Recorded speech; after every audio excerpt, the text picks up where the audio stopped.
आश्वासन हम ये दे रहे हैं कि देख, एक तो जब से ये पंचायत राज जो है रियासत जम्मू कश्मीर में लागू हुआ है, तो अब जो पिछले दिनों में मैं 2 दिन पहले ही एक फाइनेंस डिपार्टमेंट का ऑर्डर पढ़ रहा था, तो उसमें तो बहुत बड़ी बातें हैं।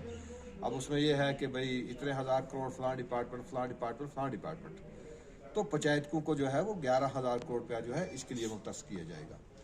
हमें इस बात पर बड़ी जो एक परेशानी और हैरानगी ये हुई है कि भाई ग्रास रूट से अगर कोई तामीर और तरक्की सरकार करवाना चाहती है, तो फिर उसके लिए जो इस वक्त बीडीसी और डीडीसी के पंचायतों के इलेक्शन करवाने के बाद बीडीसी के और डीडीसी के हुए, उसमें अब हमें कहा गया कि देखिए 15th FC जो है उसमें से आप 70% जो है प्लान जो है ग्राम सभा पास करेगी और 30% जो है वो बीडीसी और डीडीसी उसमें उनकी इन्वॉल्वमेंट होगी।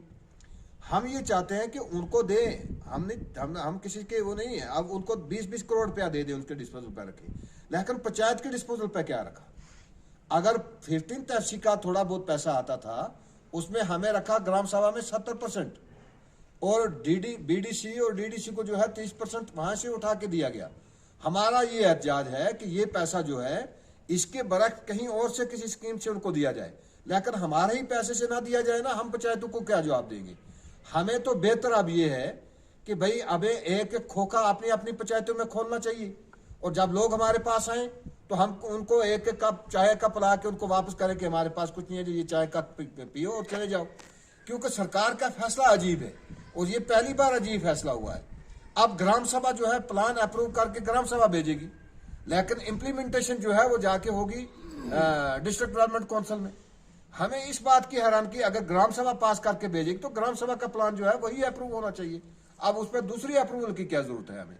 इसलिए मेरी ये सरकार से अपील है कि भाई आप मुख्तलिफ स्कीमों में हमें सिर्फ एक स्कीम, पहले 14th FC अब 15th FC, भाई सीडी पंचायत में से हमें कुछ नहीं दिया जाता, रूरल कनेक्टिविटी से कुछ नहीं दिया जाता, BADP से कुछ नहीं दिया जाता पंचायतों को। अच्छा, इसी के साथ साथ ट्राइबल सब प्लान है उससे कुछ नहीं दिया जाता। जितनी भी सेंटर स्पॉन्सर्ड स्कीम है, एक MG निर्गा के बगैर किसी स्कीम से हमें कोई पैसा नहीं है। और अगर 15th FC है तो उसमें भी 30% का कट। हम एहतजाज करते हैं कि ये फैसला सरकार वापस ले। अगर ये फैसला वापस नहीं लेगी तो ग्राम सभा में कोई भी प्लान जो है वो हम 5 तारीख से पहले बनाने के लिए तैयार नहीं है, ना कोई अप्रूव होगा। अगर अप्रूव होगा तो हम एक शेल्फ बनाएंगे, एक बड़ा मंसूबा बनाएंगे और वही सरकार को अप्रूव करना होगा। एसोसिएशन वालों ने या जो या भी अपनी प्रेस रिलीज दी है, तो मेरी सरकार से अपील होगी कि क्योंकि तमाम तर सरपंच और पंच जो है, अगर उनके खाते में जो आप ये जो 15 FC दी हुई है, तो इसमें अगर अपन 30% कट लगाएंगे तो ये लोग क्या करेंगे? यही लोग ग्रास रूट के लोग होते हैं जिन्होंने थोड़ा करके किसी को टॉयलेट, किसी को वो क्या नाम है ड्रेन्स वगैरह, ये वो थोड़ा करके एडजस्ट करना पड़ता है। तो अगर ये 30% कट लग गया तो इन लोगों का जो है सिस्टम सारा ख़राब हो जाएगा। ये सारा जो पंचायत में सारा निज़ाम दरम बरम हो जाएगा।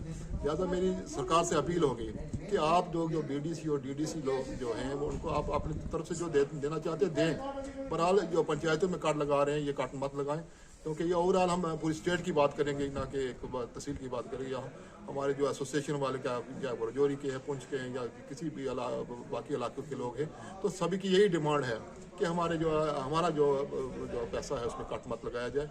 तो एक मैं और अर्ज करूँगा कि नरेगा जो प्लान जो है ये बहुत ही कम आता है, क्योंकि जितने भी कार्ड है, कार्ड के अगेंस्ट जो है वो पैसा आना चाहिए, वो पैसा जो है बहुत कम आता है, जिसकी वजह से लोगों की प्लानिंग जो है वो पंचायत की प्लानिंग जो है वो ठीक नहीं हो रही है। तो अगर वो कहीं प्लानिंग वो ओवरऑल 50 लाख ही करते हैं तो लास्ट में वो 30 लाख आता है, तो 20 लाख का जो है वो बड़ी प्रॉब्लम आती है, वो लोग इग्नोर हो जाते हैं, तो लोगों को वो रोज़गार नहीं मिलता। तो एक मेरी और अपील है कि जो लेफ्ट आउट स्कीम है, जो हमारी PMAY लेफ्ट आउट लोग हैं, तो वो लोग जेन्युइन लोग रह गए थे उस वक्त को, जो भी किसी ने सर्वे किया था।